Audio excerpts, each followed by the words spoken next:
Sam, help me. Sam Chaos, calling Sam back in from the UK. Hey, guys. Hey, nice to talk to you again. So what did you want to talk about? Yeah, nice to talk to you guys. Last time you called, Sam, you made it very clear that you are theist with an asterisk, and we asked you to call back and talk to us a little bit more about that. Is that where we're going today?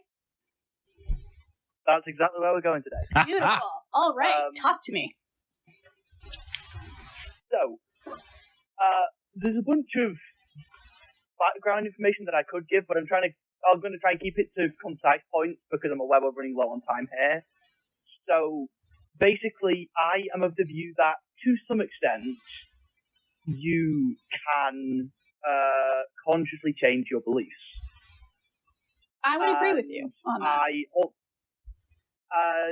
I hold that one of the things, at least I personally, can do this with, is my view on theism. And I want to make it clear that I'm not a classical theist. Mm-hmm. I think classical theism is dumb. I hold something a bit more akin to the definition Stephen Dillon gives in A Case for Polytheism, which, because I'm aware basically no one's going to have read, would be the idea of a disembodied consciousness and other things that would then entail from that. And while I can't demonstrate that, that seems plausible philosophically to me. And I am of the view that it's through different philosophical lenses, polytheism, deism, and atheism can all make equal amounts of sense. And I think any of those lenses are applicable, and I cannot know which is which. Well, so depending on which lens I find pragmatically useful, because I am a pragmatist primarily, then I can choose to be an atheist or a polytheist. And I do both. Sometimes Sam? I actively choose to be an atheist because I find it pragmatically useful in the moment. Hey, Sam, you gave us so much to chew on that we are definitely not going to have time for everything, but I kind of want to hit one of my favorites. Do you want to hit one of your favorites and we'll go from there? Sounds good.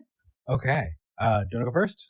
Or you sound like you have something you're chewing on. So absolutely, go for it, Sam. How much do you care about what is true? I think what is true is important where it's accessible within its own given framework. Okay, that's a really good. Does that make sense? Damn. Basically, I think that's the first time anyone has skeptical. ever stumped Eric on that question before. Well, I like the answer. Now I'm processing that. So give that to me one more time. What about truth? So truth is important, but I'm also very skeptical generally, and I think actual ontology, for example, is completely inaccessible, and there are different frameworks through which we can look. And I think that knowing what is true as much as we can know it within its own framework is important, but I think that's the closest to an idea of truth as we can get. I think that I use the terms that I use is capital T truth and lowercase t truth. That we're always striving for capital T truth, but all we can ever really wind up with is lowercase t truth. I think that's accurate. I think capital T truth is inaccessible. For the most part. I mean, you can structurally get to capital T truth when you're just talking about definitions. You know, if we're talking about married bachelors, that kind of thing. We agree, correct? When you say within this structure, this thing can't work, then we can know that. Okay. Do you think that there is a dichotomy where either a God exists or a God doesn't exist? Or deities? Do you feel like that's a dichotomy? I feel like with the definitions most people are going to use and the definition I gave of theism, yes, but there are certain definitions of theism I could provisionally accept in which that wouldn't be the case, when they could exist sometimes or they could exist contextually. Okay, so then let's hit a couple home runs really quick before we pass over to V. Home run number one. Do you think that the Abrahamic gods, you know, the different Abrahamic descriptions of a god or Allah, do you think that they exist? I think any those one of them. entities exist. I do not think they exist in the capacity they're described in. Okay. Do you think that we could possibly ever find out whether or not they exist, or do they exist the same way that Bigfoot exists? I think that if there is a way to verify they exist, then I do not know how that would be. So we're in the Bigfoot realm at this point, right? Not really. So I tend to dive into epistemology a bit in terms of personal experiences, and I know a lot of people pull a face at that. Yeah, I think that it does hold up. I just don't think that I have as good of a grasp on reality that I can say definitively that my experience maps perfectly to reality. And because of that, I need to couch it in context. I've been wrong about things and I've misremembered things. And knowing that, I can't make definitive statements like that, which makes personal experience difficult, especially in that context. But I feel like I'm hoarding you. I would agree with you. Okay. It's the weird thing there is that I entirely agree with you. Awesome. I feel like this is the kind of conversation, this specific offshoot of what you said is the kind that we need to sit down with a beer over, which means that when we go to the UK, we're going to have to do that. But in the meantime, I'm going to pass you over to V. Alternatively, in November, when I visit Austin. Hey! You coming to Faithless Forum? That's the plan. Yes. Nice. Oh, I'm so excited to meet you in person, Sam. All right, V. Yeah. So, Sam, the thing that I want to kind of hone in on for this call is the choice aspect and the idea that we can choose what we believe. Because again, like I feel like we're all using our versions of these definitions. So using my definitions, I agree with you, but I don't know if my definitions match yours. So I'm thinking maybe let's play a little bit of that back and forth and see where we come to. So, yeah, that makes sense. Yeah. So we're on the same page. For sure. So for me, I think that we can choose to an extent what we believe. We can't choose necessarily what convinces us. And the difference there is I could have chosen to remain a Christian if I decided at any point in my deconversion to stop and not look into it anymore. And I think a lot of Christians are there in that space where they're like, if I go down this path too far, I'm going to stop believing. There be dragons up there. Yeah, exactly. So I don't think I'm going to do that. Yeah, go ahead. Sort of doxastic voluntarism? Involuntarism. Could we call it self-delusion? Well, it's like if I watch the end of a movie, I'm going to know how the movie ends. If I decide to stop the movie halfway through, I'm not going to know how the movie ends. I know it ends, right? I'm not under the impression that if I stop it, it will never end and it keeps going. But there have been books that I haven't read the last chapter of because I couldn't bear to finish it.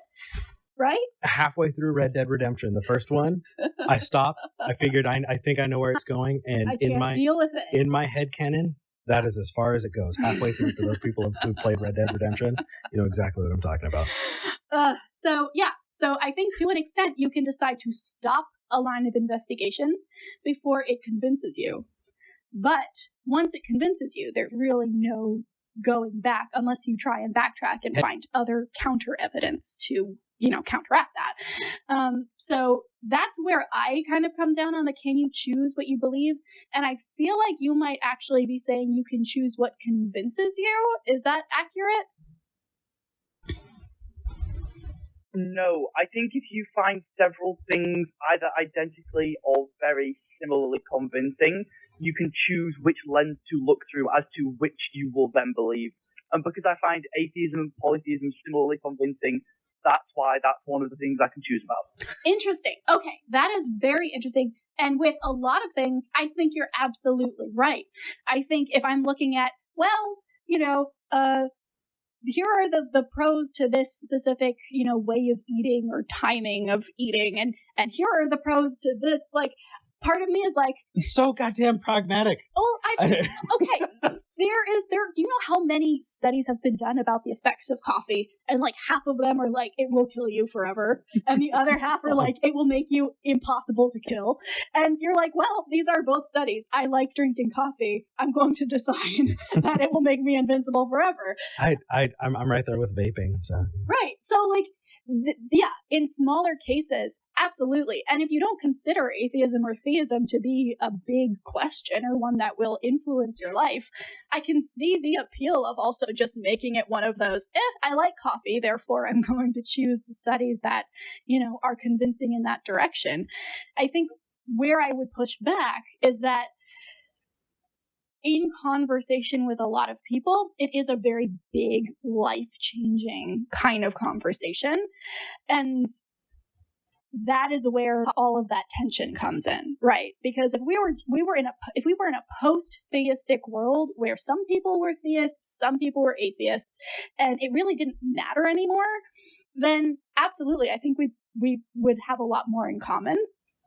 But for me, I think right now, there's a level of, I don't want to say irresponsibility because you do what you want with your brain, right? But there's a level of, okay, what am I saying to the people who are taking this super seriously and are being influenced by one set of beliefs or another in dangerous directions? Not saying that any one religion is primarily more dangerous than others. I think that's not accurate, but you know what I mean? Am I making any sense, Sam? Yeah, you make sense. I think for me, internally, you would be right to say that it's not as much of a big deal. If you demonstrate one way or the other to me tomorrow, I'm still a pagan. I'm just a theistic pagan or an atheo-pagan. Okay. But I do think that even in the context of it being important, I think that when I say I can choose it, I can also, in a conversation, I can justify holding an atheistic position or justify holding a polytheistic position. And also, I possibly worth clearing up is that I'm very much of the view that like proselytization is bad, and I'm aligned with atheists that I speak to on pretty much everything outside of like a religious framework. Yeah. No, I know for a fact we are aligned on like 98% of things at least in terms of like social progressive stuff. I think at this point, You're Sam Chaos. I know who you are now. Yeah, this is okay. Contextualize. This entire week has been Eric like, oh, you're that person. But yes, I'm going to leave it here, but I want you to call back because this is so interesting to me. I think what we're getting at essentially is your epistemology and the tools you are using in that epistemology that would make atheism and theism equally convincing. Like at this point, it makes sense from your epistemology that these things have equal weight. And now I want to find out what scales you're using that make those things have equal weight, because the ones I use, they don't. And one of us might need to recalibrate. And if it's me, I want to know. And if it's you, I want to have that conversation. Does that make sense? Yeah, it's a fun conversation to have, and I do enjoy it.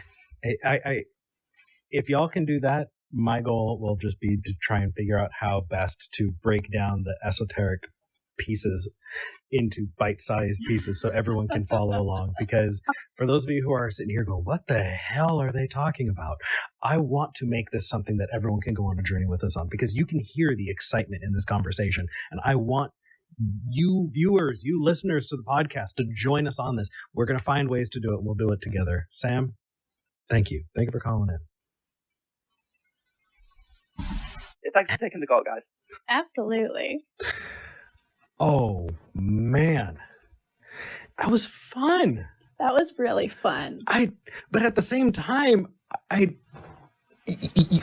you had a really good point, and that is that it really does matter, and it matters so much because the stakes are so high. You know, the consequences are so high for people who do base their lives around some of these really dangerous worldviews. And I disagree with you. I think that in practice there are plenty of religions, one in particular that I'm thinking of, that is incredibly destructive. Don't get me wrong, the Catholic Church hides rapists, but I don't want to go to certain parts of the world because I'll just get straight up murdered. So I think that no, in practice, well, yes, there are iterations of certain religions right now that are more destructive, but go back a couple 100 years and it was a different religion that was as destructive. Agreed, which is again where we branch off between that esoteric outside view and the pragmatic in the real world right now. Right. And the other thing is that we're talking a lot about the impact that this belief system might have of looking at both atheism and theism as equally coherent or equally convincing. And we're looking at the results of what that might mean. But that shouldn't matter in terms of what is actually true. Like, if it means that we have to deal with a whole bunch of stuff, then okay, we have to deal with that if it's true.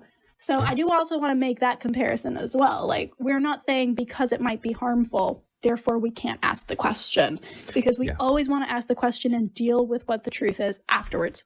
Absolutely.